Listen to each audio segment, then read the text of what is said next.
नमस्कार, आप देख रहे हैं द सूत्र। मैं हूं अरुण तिवारी और हमारे साथ इस बार ख़ास मुलाकात में हैं मध्य प्रदेश की विधानसभा में 10 बार बजट पेश करने वाले पूर्व वित्त मंत्री राघव जी। बजट पेश करने के साथ साथ यानी वित्त मंत्री होने के साथ साथ भी राघव जी फाइनेंस के बड़े जानकारों में उनकी गिनती होती है और उनसे हम इसी बात पे चर्चा करने आए हैं कि आखिर जो घोषणाएं हो रही हैं चुनाव के पहले वो मध्य प्रदेश की अर्थव्यवस्था की सेहत के हिसाब से कितनी लाभदायक हैं या कितनी खतरनाक हैं। सर, बहुत स्वागत है। जी धन्यवाद अरुण जी। आपने जो ये कहा कि ये घोषणाएं जो हो रही हैं वो वास्तव में राजनीति का एक अंश है। अर्थनीति तो इससे प्रभावित होती है और प्रभावित होती है तो इस रूप में होती है कि वो अर्थनीति को थोड़ा नुकसान पहुंचाती है। लेकिन वरीयता किस बात को दिया जाए ये लोग जज तय करते हैं कि सत्ता बनाना जरूरी है या अर्थव्यवस्था वित्त व्यवस्था ठीक रखना है। तो केवल मध्य प्रदेश में नहीं, अन्य राज्यों में भी ये प्रयोग हुआ है और ये पाया गया है कि इस प्रकार के फ्री डिस्ट्रीब्यूशन करने से सरकारें बन जाती हैं। वो दोनों पार्टियों की ओर से, कांग्रेस की ओर से भी है, भाजपा की ओर से भी है, और इसीलिए इस तरफ टेम्पटेशन होता है। सर, ये मुफ्त की रेवड़ी बांटने की घोषणाएं सत्ता तक तो पहुंचा देती हैं, लेकिन मध्य प्रदेश के कॉन्टेक्स्ट में हम बात कर रहे हैं तो मध्य प्रदेश की माली हालत क्या इस बात की इजाज़त दे रही है या कितनी कमज़ोर होने वाली है, कितना बड़ा भार पड़ने वाला है, कितना असर पड़ने वाला है मध्य प्रदेश की अर्थव्यवस्था पर? ये इस बात पर निर्भर करेगा कि रेवेन्यू बढ़ती है कि नहीं बढ़ती है। अगर रेवेन्यू नहीं बढ़ती है तो अर्थव्यवस्था बिगड़ती है इससे, क्योंकि इसका असर अन्य खर्चों पर पड़ता है। विकास कार्यों पर इसका असर पड़ेगा और इस प्रकार की अन्य बातों पर असर पड़ेगा। वहाँ कटौतियाँ करना पड़ेंगी, कर्ज भी बढ़ेगा। तो स्वाभाविक है कि अर्थव्यवस्था तो बिगड़ती है इससे, क्योंकि अर्थव्यवस्था में तो फिस्कल डिसिप्लिन जरूर होना चाहिए। वित्तीय अनुशासन अगर नहीं है तो अर्थव्यवस्था पर अच्छा असर नहीं पड़ता है। सर, मध्य प्रदेश के खजाने को आपने देखा है, कहाँ से रेवेन्यू जनरेट होगा सर जो इसकी भरपाई कर पाएगा? अब देखिए, रेवेन्यू जनरेट करने के तो बहुत सीमित साधन रह गए हैं और उसमें से एक तो वैट है जो पेट्रोलियम प्रोडक्ट्स पे लगता है, और वैट दूसरा जो है लिकर पे लगता है, स्टाम्प ड्यूटी है। ये कुछ 3-4 आइटम हैं जिससे कि रेवेन्यू जनरेट होती है। तो इसमें बहुत ज़्यादा गुंजाइश तो नहीं है जनरेट करने की, क्योंकि अगर इससे रेवेन्यू जनरेट करेंगे तो पहले से ही सैचुरेशन पर पहुंच चुकी है टैक्स की रेट, और इससे आगे बढ़ाएंगे तो उसका जनता में बुरा असर जा सकता है, वोटों पर भी उसका असर पड़ सकता है। और इसीलिए रेवेन्यू बढ़ाने की गुंजाइश जब से जीएसटी लगी है तब से कम हो गई है, और उसका नतीजा ये होता है कि फिर अन्य खर्चों में कटौती करना पड़ती है, कर्जा लेना पड़ता है। सर, 3 लाख करोड़ का बजट और करीब 3.5 लाख करोड़ का कर्ज, हम मध्य प्रदेश की अर्थव्यवस्था को आखिर कहाँ लेकर जा रहे हैं? अब ये जो इस प्रकार की स्थिति जो है ये तुलनात्मक होना चाहिए। अन्य राज्यों से अगर तुलना करेंगे तो इसको उचित या अनुचित ठहरा सकते हैं, क्योंकि अन्य राज्य भी करीब करीब ऐसा ही कुछ कर रहे हैं। अभी कर्नाटक में जो चुनाव हुए हैं उसमें भी फ्रीबीज बहुत घोषित की गई हैं और देना शुरू भी कर दिया है। इसके पहले हिमाचल प्रदेश में चुनाव हुए तो वो भी ये 1000 रुपया महिलाओं को प्रतिमाह देने की वजह से उनकी सरकार बन गई। इसके पहले के भी उदाहरण हैं कि कमलनाथ जी ने और कांग्रेस ने किसानों के कर्ज माफ़ी की घोषणा की, सरकार बन गई। इसके पहले एक बार मुझे याद आ रहा है कि पटवा जी के समय में भी भाजपा ने कर्ज माफ़ी की बात की, सरकार बन गई थी उस वक्त। तो ये मतदाताओं के ऊपर भी इसका मतलब कहना चाहिए कि वो भी मजबूर कर देते हैं इस तरह के कदम उठाने के लिए, क्योंकि मतदाता अगर ऐसी बातों से लुभाने लगेंगे तो जाहिर है कि पार्टी कोई भी हो इसी प्रकार के कदम उठाएगी। सर, आपने पटवा जी का जिक्र किया है, आपने तो वो समय देखा है, सरकार तो बन गई थी, लेकिन फिर स्थिति क्या हुई थी कि आज तक दोबारा से बीजेपी कभी कर्ज माफी जैसी बात नहीं कर पाई। क्या स्थिति उस समय खजाने? देखिए, उस वक्त भी कर्ज माफी के बारे में विवाद था, पार्टी के अंदर भी विवाद था, लेकिन वो बहुत सीमित मात्रा में था, केवल 10,000 रुपये तक के कर्ज माफ़ करने की बात थी, इसीलिए ज़्यादा प्रभाव उसका नहीं पड़ा। सरकार बनने न बनने का इस पर असर नहीं पड़ा कि कर्ज माफ़ी हुई या नहीं हुई, इसके ऊपर से असर नहीं पड़ा। वो अन्य कारणों से नहीं बनी होगी, लेकिन इसके कारण से नहीं कोई असर पड़ा। अच्छा सर, 1,000 रुपये महिलाओं को कांग्रेस 1,500 देगी, 500 रुपये में कांग्रेस सिलेंडर देगी, सरकार बनती है 500 में ये सरकार भी तैयारी कर रही है। रोजगार सहायक, पंचायत सचिव, आंगनवाड़ी कार्यकर्ता, कर्मचारी, इनकी सैलरी लगभग डबल हो चुकी हैं। कमलनाथ सरकार भी कर्मचारियों के लिए कह चुकी है, किसानों के लिए 5 हार्स पावर तक बिजली फ्री, पुराना बिल फ्री। तो ये सब बिल ये खजाने पे कितना बोझ डालने वाला है? देखिए, ये तो होड़ मची हुई है। जो सत्ता पार्टी है उसने कुछ सुविधाएं घोषित की, तो जो विपक्ष है उसने उससे बढ़कर कदम उठाए। विपक्ष की कदम भी कम खतरनाक नहीं है। 1,500 देंगे, फिर 100 यूनिट तक बिजली माफ़ रहेगी, 200 तक हाफ रहेगी, और सबसे खतरनाक जो है वही कर्ज माफ़ी वाला भी, और दूसरा ये कि पुरानी पेंशन पद्धति लागू करेंगे। तो ये बड़ा खतरनाक है, किसी भी सरकार के लिए खतरनाक हो सकता है, क्योंकि मैंने पहले ही बताया कि जब से जीएसटी लगा है और वैट तक हटा है, तब से रेवेन्यू बढ़ाने के साधन कम हो गए हैं, बहुत सीमित हो गए हैं। और जब रेवेन्यू नहीं बढ़ती तो फिर इसका असर जो है कुछ ज़रूरी खर्चों में कटौती से ही होता है, वो उचित नहीं कहा जा सकता है। तो जाहिर है कि बजट पे इसका असर तो इसी रूप में पड़ेगा कि वो विकास कार्यों में कटौती होगी। मतलब सर, आप चुनाव जीतने के लिए इस तरह की योजनाओं को उचित मानते हैं, और वो भी खास इस तरह की फ्री वीज की पॉलिसीज़ को, और दूसरा जबकि खजाने की स्थिति ऐसी हो कि जो बजट से ज़्यादा कर्ज की स्थिति में हो, तो आप इसको मानते हैं कि लोक लुभावन योजनाएं होनी चाहिए, लोक कल्याणकारी जो 10 साल की सोच के या 5 साल की सोच के जो रखी जाती? नहीं, अगर आप लोक कल्याणकारी पे रहे और सरकार ही नहीं बनी तो आप क्या करोगे? मुझे याद आता है कि प्रधानमंत्री नरेंद्र जी मोदी जी ने एक बार कहा था कि ये फ्री बीज पे अंकुश लगना चाहिए, लेकिन अंकुश लगा नहीं। इसलिए नहीं लगा कि सत्ता बनना बिगड़ना उस पर निर्भर कर रहा है। तो प्राथमिकता अगर जब ये इस बात को दी जाती है कि सत्ता बनाना, सत्ता नहीं बनेगी तो आप अर्थव्यवस्था के लेके क्या करोगे? फिर आपके हाथ में ही कुछ नहीं रहेगा।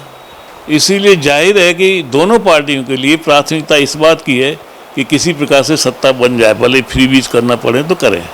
और प्राथमिकता होनी क्या चाहिए सर इन लोगों की नज़रों में, पॉलिटिकल पार्टी? देखिए, एक समय ऐसा था कि कर्ज लेने पर एक नियंत्रण था कि जो जीडीपी होगा उसका 3% से ऊपर कर्ज नहीं लेंगे, लेकिन अभी लक्ष्मण रेखाएं पार हो गई हैं, और वो स्थिति अच्छी थी क्योंकि उससे सुदृढ़ वित्तीय व्यवस्था होती है, सुदृढ़ अर्थव्यवस्था होती है।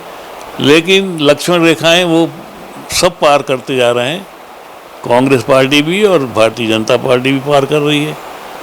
तो ये तो जाहिर है कि ये अर्थव्यवस्था सिद्धांत रूप से अच्छी नहीं कही जा सकती है, सिद्धांत रूप से तो ये ठीक नहीं है। लेकिन सर, सरकार कहती है कि उसकी बहुत अच्छी विकास दर है, तो ये आंकड़े और इस तरह के खजाने की स्थिति ये कुछ मैच करते हैं? देखिए, विकास दर की बात जो आती है वो केंद्र सरकार की तरफ से आ रही है, प्रदेश सरकारों की ओर से तभी इस तरह का दावा नहीं किया गया है। लेकिन विकास दर अच्छी होना चाहिए, ये बहुत ज़रूरी है, और विकास दर तब अच्छी रहेगी जब उत्पादन अधिक होगा और एक्सपोर्ट ज़्यादा होगा, इंपोर्ट कम होगा। अभी हिंदुस्तान में भी एक्सपोर्ट ही कम है, इंपोर्ट ज़्यादा हो रहे हैं, और उसका नतीजा ये है कि रुपए की कीमत जो है घट रही है। लेकिन कभी कभी ऐसा भी हो जाता है कि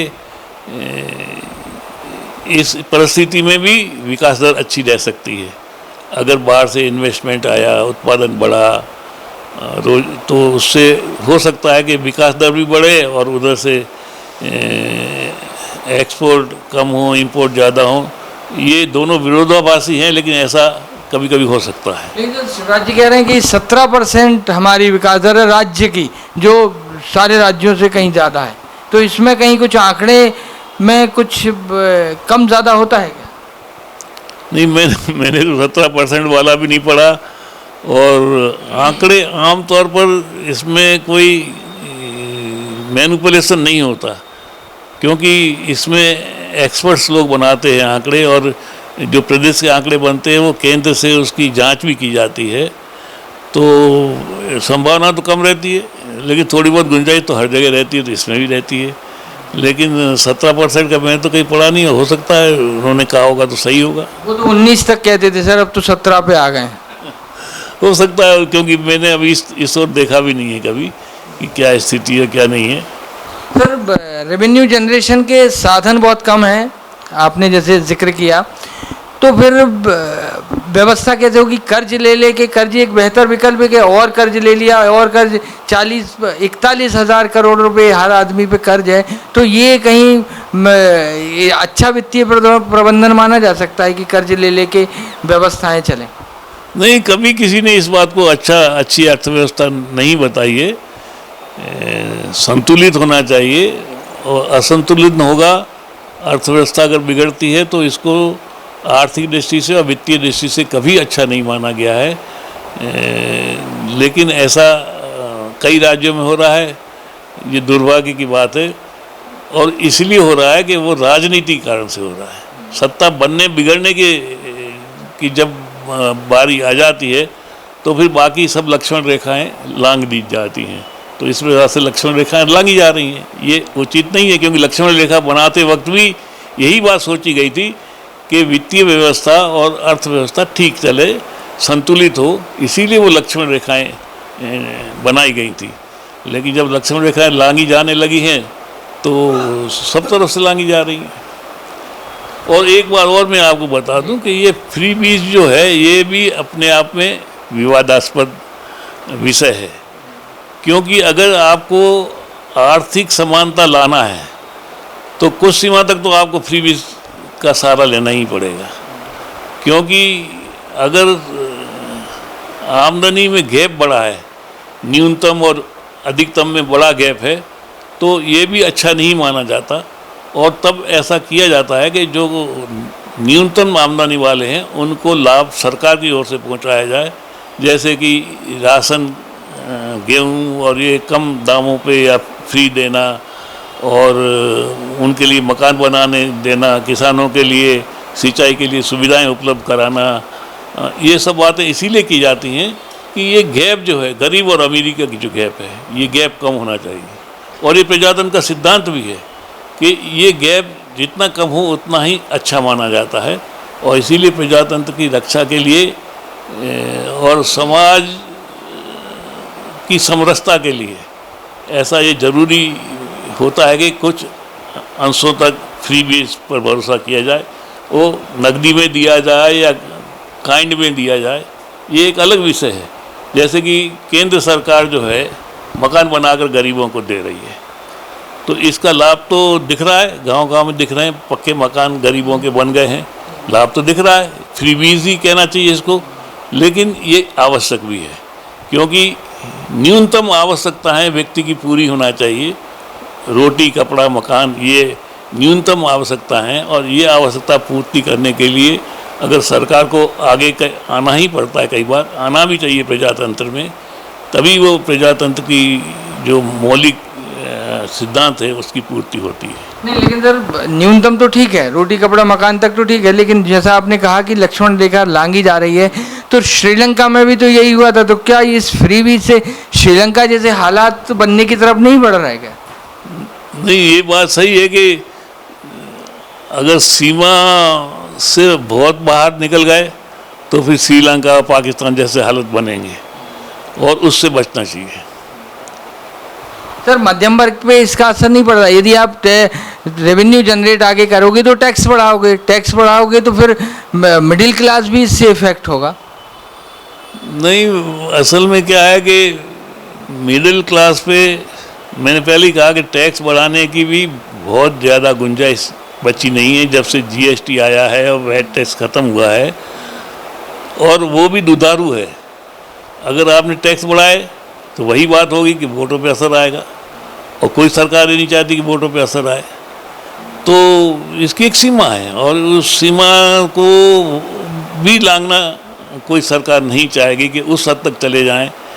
तो कुल मिला के ये होता है कि फिर उस हद तक पहुंच जाते हैं कि कर्ज का सहारा और दूसरा विकास कार्यों की में कटौती। ये इसका बुरा असर ये होता है।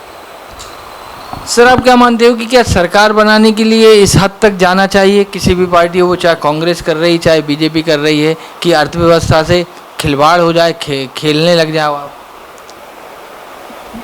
देखिए, किसी भी राज्य को उस हद तक नहीं जाना चाहिए जिसमें कि लंका जैसे या पाकिस्तान जैसे हालात बने।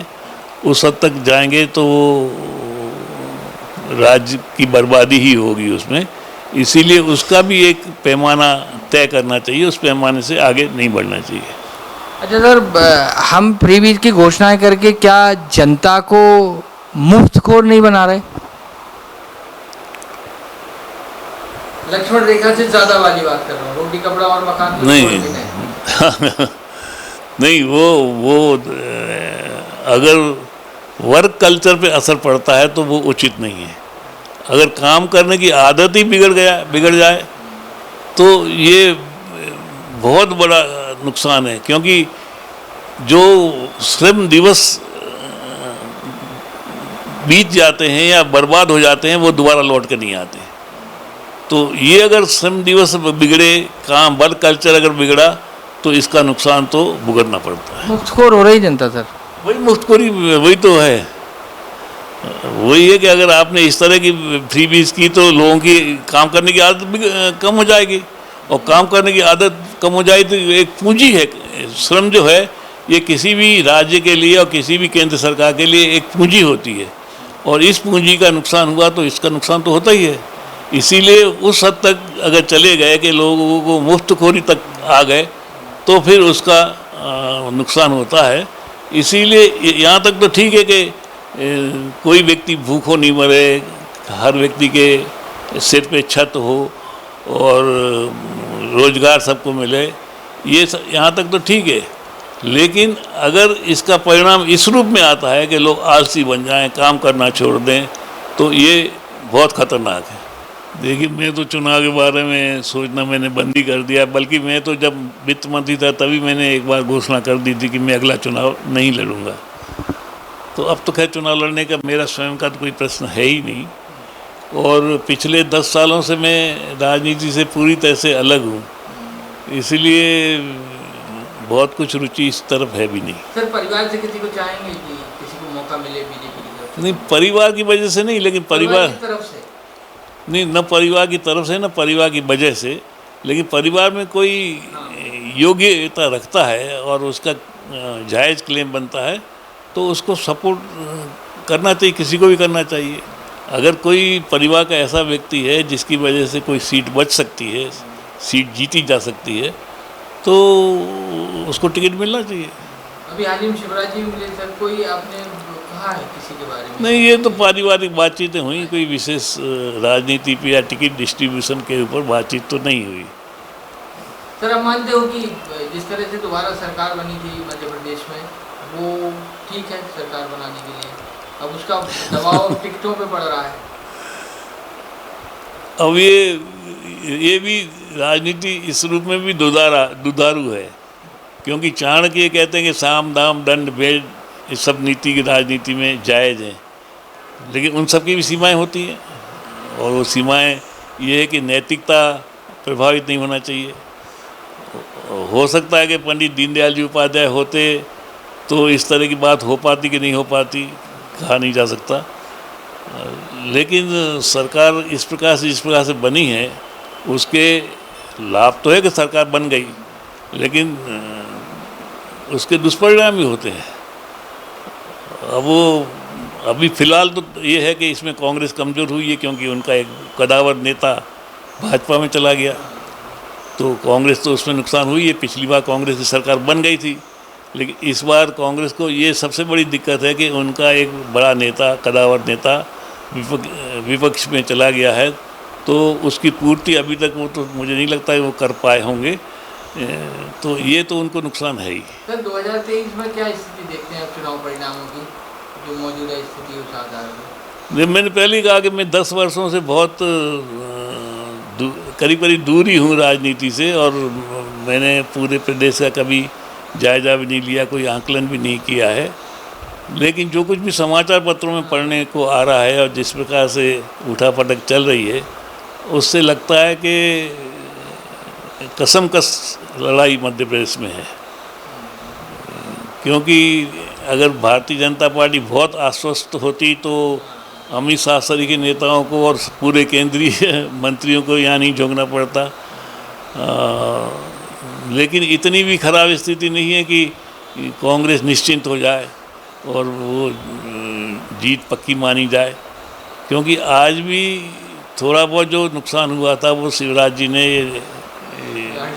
लाडली बहना और कर्मचारियों को जो सौगातें दी हैं, उससे डैमेज कंट्रोल तो हुआ है। लेकिन एंटी इनकम्बेंसी तो है। वो एंटी इनकम्बेंसी पिछली बार भी थी, इस बार भी एंटी इनकम्बेंसी है। लेकिन कांग्रेस का जो नुकसान हुआ है वो नुकसान भी सामने है। इसीलिए इन दोनों सब बातों को देखते हुए कह सकते हैं कि कसमकस चुनाव है यहाँ पर। लेकिन अभी भी लगता है कि थोड़ा सत्ता पार्टी का पलड़ा कुछ भारी लगता है। या तो राघव जी वो साफ कहते हैं कि फ्री बीज की एक लक्ष्मण रेखा होनी चाहिए, रोटी कपड़ा और मकान तक तो ठीक है, लेकिन यदि वो फ्री बीज लोगों को मुफ्तखोर बना रही है तो इस बारे में ज़रूर सरकार को सोचना चाहिए, विपक्षी दल को सोचना चाहिए कि कम से कम इस कॉस्ट पर तो सरकार बनाना कतई उचित नहीं कहा जा सकता। कैमरा पर्सन सईद के साथ अरुण तिवारी, विदिशा, द सूत्र।